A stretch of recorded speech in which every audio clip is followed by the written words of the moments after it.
Hello and welcome to the Alexa Show. I'm your host, Alexa Servodidio. We have such an amazing show for you guys tonight. Joining us is the incredible actress, Lisa London, whose career in Hollywood has spanned over 4 decades. Lisa, welcome to the Alexa Show. It is fabulous to be here, Alexa. Such my pleasure. Now, you have quite the resume with films as Dragnet, Sudden Impact, and the cult classic Hots, and The Morning Show. What role are you most recognized for? Oh gosh, it varies really. It's like whatever's trending in pop culture seems to be whatever people think of me for. Um, I guess one of the biggest things lately has been Dragnet, and the only reason I can think of that is because it's been on regular television so much, and people are now just watching things at home all the time. And also all my movies, my current movies that are all streaming right now on Amazon Prime, people are like saying, oh my God, I just saw you in Choke, or I just saw you in Heartbeat, or I just saw you in Quarantine Girl. So that makes me feel great. And then of course The Morning Show is such a huge hit, and it was so amazing for me to be in that. I'm in the final episode of season 1. They just started shooting again, by the way, which is everything's different now, different times, but we're getting it done, and I'm sure this too shall pass, and we'll be back to doing things the way we like to do it without separation between us. Yes, and absolutely, and I agree with you. I think as entertainment, the show must always go on if it's on stage or film or television. I think it's so important that the entertainment industry keeps moving forward, even though it might look a little different or be a little bit different. Yes. How do you prepare for these type of roles from prior, but also now? The preparation is still the same. I love to have something memorized. I call it inside and out, where it becomes second nature to me. And I always find something that I absolutely adore about the character, whether it's a comedy, a drama, whether I'm playing an evil, terrible person or a saintly person. I find something I absolutely adore. And then I find a secret that I have within myself about that person that no one else would know, but gives me some food for thought throughout playing the role, if that makes any sense. Absolutely. And I think you really hit the nail on the head with finding what you love about that character. Because I think you have to give, especially the ones that are more villainous or more of a negative type of character, they're human. So you have to bring them to the scene, to the film, so Absolutely. people can relate and feel them, and also they're real people. Yes, and I think that we all have to really tune into the fact that we're all fallible. No one is perfect. And I think that we've just become very jaded to be forgiving about people's flaws, weaknesses, and also not as cool as we should be. Even if we disagree with someone or we're not on the same side of the aisle, whether it's politics or the way you approach art or sports, you can always still see what is great about that person, because there are very few people that are just pure bad or pure well, there's no one that's really pure bad or pure good, and I just think that we have to constantly be on the alert and on the hunt to find common ground and to find what is. I'm a glass always full kind of person. So, and I'm also a very rational person, I think. So I do what makes sense. And I think what makes sense as a human being is to see all the colors of the rainbow all the time. And you can have difference of opinions, you can have a different approach in life, but I think we all have that ability in us to compromise and to find what is alike about something to make us go forward. Absolutely. And I think obviously your work is testimony of being in the entertainment business and being in Hollywood for 4 decades. Obviously, Yeah, I still can't believe it's been that long. Shh, don't tell anybody. I did come here when I was born, practically. I can kind of almost say that. Yeah, and that's, I just adapt and I roll with it. And I just always know that even if something isn't exactly to my liking and to what I would like it to be, as long as you're aiming for the best you can be and for the best for the entire project too, because everything in life, I believe now, we're so connected with the internet and everything that we're all in this together. And I try to bring a little bit of that to everything I do, whether it's a psychological thriller or just a balls out comedy. Yes, yes. And this is such a notoriously hard industry. How do you deal with, with the judgment, and also to give what advice to give to those that are watching that are aspiring actors, judgment from others, but also judgment on yourself as you're watching, because sometimes we can be so hard on ourselves. Oh gosh, yes. And it's when until literally the last few years of my life, I could not go to a premiere or a screening of myself without picking it apart rather than enjoying the experience of the premiere and of the whole movie. And now I've really gotten a lot kinder to myself. There's always room for improvement, and that's a great thing, that I think that I can always be better than whatever I do. But you also have to love and appreciate what you do accomplish, and I'm getting a lot better at that. And as far as advice, I will say that this business is so competitive, and especially now, it's so different now, that if you don't want it as much as you need air to breathe, do something else. Because so many people are just about getting the big break and the big stardom, and that's crazy too. You have to want to live live this life of an artist. And it is all about the journey. And every once in a while, you get these incredible explosions of bliss where everything comes together and you book what you want and the project comes out the way you want. But most of the time, it's a struggle of being an artist, searching for truth and honesty and beauty and communication. And that can be, it can be extremely challenging, but Yes. I love it. And I've been blessed that this is all I've ever wanted to do my whole life. And I've had, yes, tons of great luck, but I think luck is that desire and that hard work that you put in, and being ready at all times, and professional enough that people love you enough to use you over and over again, which I'm so blessed is where Yeah. I'm at this point. It's the journey. And I think so many times Yes. people might think it's once I land this big role, or if they kind of are not flexible in what Yes. the journey is Yes. supposed to look. And everything in life is like that. I mean, Yes. I've seen people that wanted a child more than anything on earth, and they have their gorgeous child. Then they want another one right away and another one right away. And it seems like that doesn't satisfy them. Or somebody who is in stocks and making, millions of dollars, and then that one deal doesn't come through.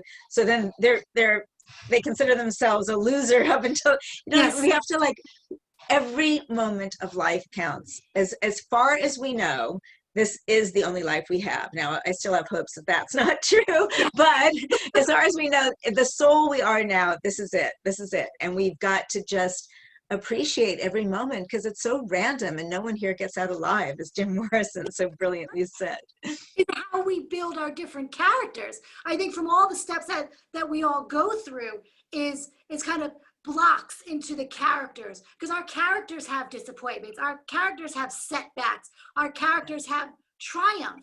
And I think it's so important to be able to kind of use those different ones, and also say, what, this also sets me aside maybe from that other actor or actress that's Yes, in the audition, because now I really know what this feels like. absolutely. Work. Absolutely. And, it's funny, I have this one film right now called Quarantine Girl that I am so thrilled about. And I won't be surprised if it ends up in some kind of museum to show the times that we're in right now, because we made this movie when all the quarantine was just beginning. And it's amazing how resilient humans are and how much better we are at learning and growing. And this great country, it can bounce back from something that just seems, and this whole world, I mean, as humans all over the world, we can do this. And it's just really amazing to watch how much more we know now, and what we can do to be safe, and also not to be ridiculously paranoid, because we also have to live our lives at the same time. So there's this delicate balance, and it was really captured that. And another thing that I'm so thrilled about is I'm about ready to do just an absolute silly, fabulous comedy, and it's called Bigfoot or Bust. And it's with the legendary director that used to be with Roger Corman for years, and then he did his own stuff, Jim Wynorski. And I get to work with one of my best girlfriends, Becky LeBeau, who's producing it also. And this is just to literally take your mind off of everything and just laugh. And it's, yeah, it's I think that's basically, the thing about yes, film is, and also anything is, if you can just go there and put yourself in front of the television or the screen or the stage and be able to let that just take you into a different world, take you into a different yes, universe, shut out everything else that's going around. And for that moment of time, you're with those actors and actresses. That's really what it's about. And being able to relate to people you might not even know about or understand. Why would they do this? Why would they behave like yes, that? It's not yes. about judgment. It's about being present. Absolutely, sweetheart. And I just am very blessed and humbled by um, how much wonderful escapism I've been able to provide lately. I feel like I am in a truly noble profession right now. Yes, yes. Now, other than screen acting, you've also are a singer and have done tons of theater work. When Yes. you know I want to be a performer, when was that moment that just hit you and you knew this is what you had to do? Literally, I think I was born that way. We have home movies of me at 4 years old. I grew up in Palm Springs, California, and I am literally bossing my dad around, directing, and I wrote them and I starred in them, and I always wanted to do it. Now, I didn't pursue it till I was about 18, or yeah, about 18, because at 19 I got my first role. But I sung a lot, like in choruses and choirs, and I would always be given the solo.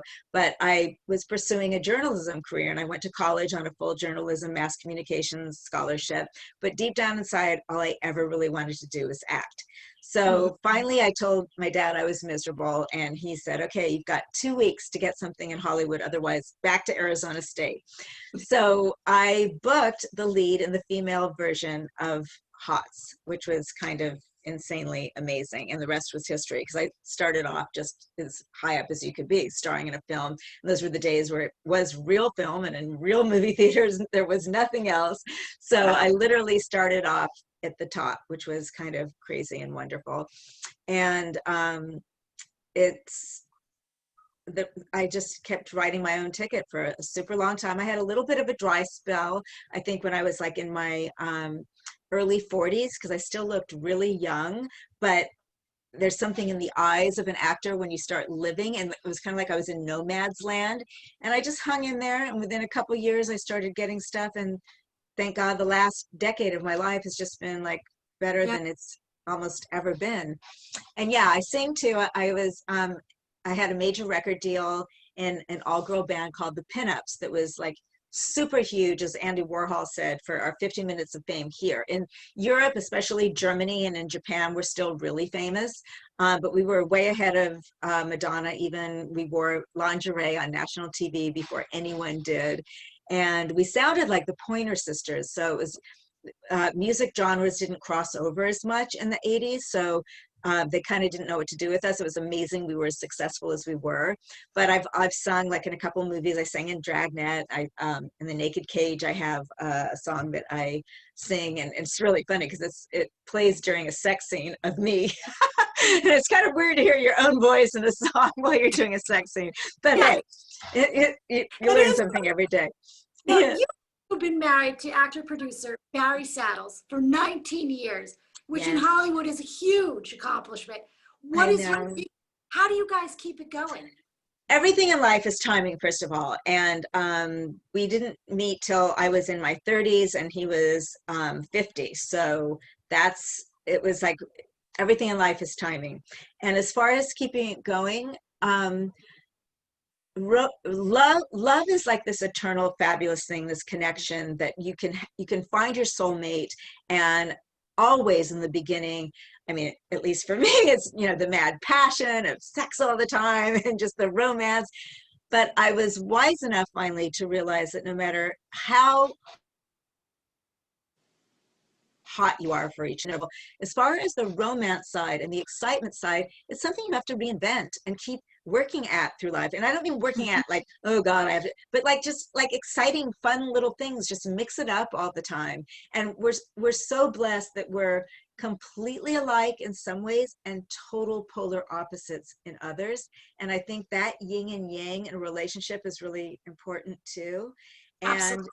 he's just the most, I mean, my father and my grandfather like were my idols, and I also had amazing male mentors in my life.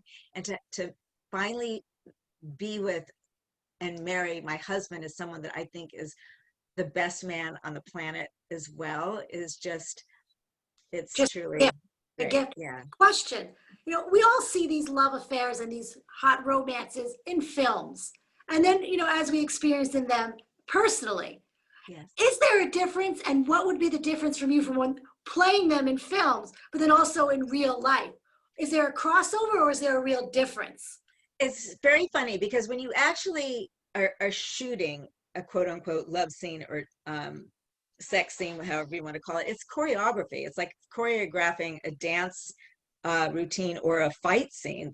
It's like all the same. So it kind of takes, for me anyway, the sexuality part of it out. I mean, you can, people always like tease each other and say silly things, flirty things, only because you're releasing tension and you're nervous when you're doing that. I have a funny story. When I worked with Johnny Depp on Private Resort, it was my first kissing scene and it was his first kissing scene. And it was only my third film and I think it was his first film. So everyone thought, oh my God, they've hit it off. They're going to be together in real life. Because when we'd kiss, it'd always be this weird, like slow, where we'd back away from each other. That's because we were both so nervous to not have great breath that we would be chewing wads of gum and it would like get stuck. Yes, So yes. everyone thought, oh, wow, they're together. I'm like, no. But Isn't that what we all think about when we first kiss someone? We're supposed to yes. be in the kiss and we're thinking, did I have enough gum? Did I have I enough gum? know. And the wonderful thing is I've done a couple of romantic scenes with my husband before we were married and then after we were married. And it is heavenly. But it's funny, people think we do have great chemistry together, but that's not necessarily the case. Like one of my best friends is an actor named Sal Landy, and we have like insane great chemistry on stage and on film. And he's like, my big brother, and his wife is like my best girlfriend on the planet. So it's like I can see how it happens when people fall in love on a set, because it's like you become so isolated, and it's like everyone's your best friend when you're making a movie. For me, I'm more selective of who I let into my total inner circle. But Mhm. those friends that I do become super close to on a set are like family for life. Yeah, so I can see how it happens, but it really doesn't for me, because I really differentiate from what's Yeah, going you're on. able to separate them. Yeah. Well, with Halloween upon us, I know all my viewers are dying to know, what is it like on set doing a scary movie? Is it really that scary? Okay, when you're doing it, no, because it's the same thing of, it's cut, da da da, your emotions can't, it's like you're dealing with so many things that you're not just totally playing your words or your character. But okay, I am going to admit something so silly, but I still, when I go see any of my movies that are scary movies, I'm like a 5-year-old and I watch them like this. And they scare, and I know the plot. I read the script, but I flip out at being scared. I still scream and jump and yeah. I I'm think not good at watching them. yes, and it's, that's what I mean. I'm a huge, huge horror movie buff, and I really love horror movies. And I think it's that adrenaline rush, even though when you open that closet door or go in the basement or the attic, you basically know what's going to happen. But Exactly. that kind of, you're rooting the character on, you're telling them no, you're saying, what would I do? Yes. Yes. I It's know. very interactive with the film, and also Yeah, the audience really gets to now prepare for future in case they're ever in that scenario. exactly. We're at the end of the show, and I just wanted to thank you so much for coming on today and just sharing all your wonderful stories and your advice. It's been so exciting. Oh, thank you so much, Alexa. It was really, really wonderful to meet you and be on the show. Definitely. Thank you so much. And everyone, thank you so much for tuning in. And make sure you're always finding your peace within the chaos. Everyone, have a good night and God bless. Bye.